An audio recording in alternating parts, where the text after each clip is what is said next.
بسم اللہ الرحمن الرحیم ناظرین، میں ہوں عظمت خان اور آپ دیکھ رہے ہیں پروگرام ایجوکیشن نیوز۔ آج کے اس ولاگ میں ہم ڈسکس کریں گے گزشتہ روز وفاقی اردو یونیورسٹی میں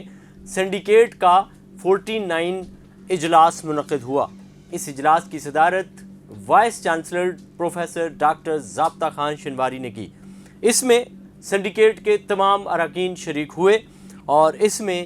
گزشتہ جو 48واں اجلاس تھا سنڈیکیٹ کا، اس کے فیصلوں کی توثیق بھی کی گئی۔ اس اجلاس میں ایک دلچسپ بات یہ آئی سامنے کہ اس کی ایک خاتون رکن ہے ڈاکٹر زرینہ علی صاحبہ، انہوں نے ایک لیٹر جمع کروایا اور انہوں نے کہا کہ گزشتہ جو اجلاس ہوا تھا اس میں بھی ہم نے آپ سے یہ کہا تھا کہ آپ وہ عدالتی فیصلے سامنے لے کر کے آئیں بحیثیت سنڈیکیٹ ممبر، وہ فیصلے مجھے بھی دیے جائیں اور دیگر اراکین کو بھی دیے جائیں، جس میں سابق انتظامیہ نے، جس میں متنازع رجسٹرار جناب محمد صدیق صاحب اور ان کے ساتھ ساتھ پروفیسر ڈاکٹر روبینہ مشتاق صاحبہ جو تھیں، جو وائس چانسلر رہی ہیں قائم مقام، ان دونوں کے ادوار میں جو اندھیر نگری مچائی گئی ہے اور جو ذاتیات پہ صدیق صاحب نے کام کیے ہیں، اور پروفیسر ڈاکٹر زرینہ علی نے یہ بھی ان سے کہا کہ اس دور میں ہونے والے جو اکثریتی فیصلے ہیں وہ غلط ہوئے ہیں، جس پر انہوں نے لکھ کر بھی دیا ہے اور اپنا اعتراض نوٹ جمع کروایا ہے، اور انہوں نے کہا کہ سابق قائم مقام وائس چانسلر روبینہ مشتاق اور متنازع رجسٹرار محمد صدیق نے مبینہ طور پر عدالتی فیصلے کو بنیاد بنا کر ٹائم پے اسکیل کا جو معاملہ گریڈ 17 سے ابو لوگوں کا ان کو بغیر منظوری کے ترقیاں دی تھیں اور سنڈیکیٹ نے اس کی کوئی منظوری نہیں دی تھی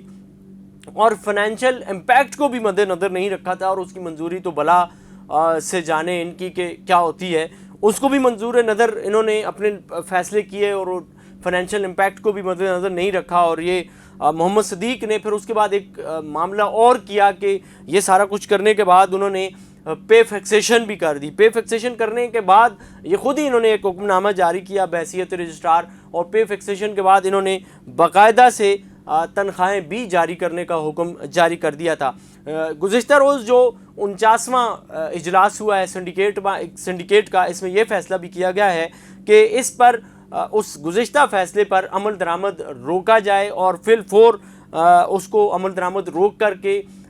ڈاکٹر روبینہ مشتاق اور محمد صدیق کے خلاف جو ہے وہ اعلیٰ سطح انکوائری کی جائے کہ انہوں نے یونیورسٹی کو نہ صرف مالی بحران میں دھکیلا ہے، یونیورسٹی کی نیک نامی کو بھی انہوں نے نقصان پہنچایا ہے۔ یونیورسٹی میں انتظامی بحران کی وجہ بھی یہی لوگ دونوں بنے ہیں کہ ان کے دور میں ہونے والا جو فیصلہ تھا اس کا فائنینشیل امپیکٹ انہوں نے چیک نہیں کیا، سینٹ سے منظوری نہیں ہوئی، اور جو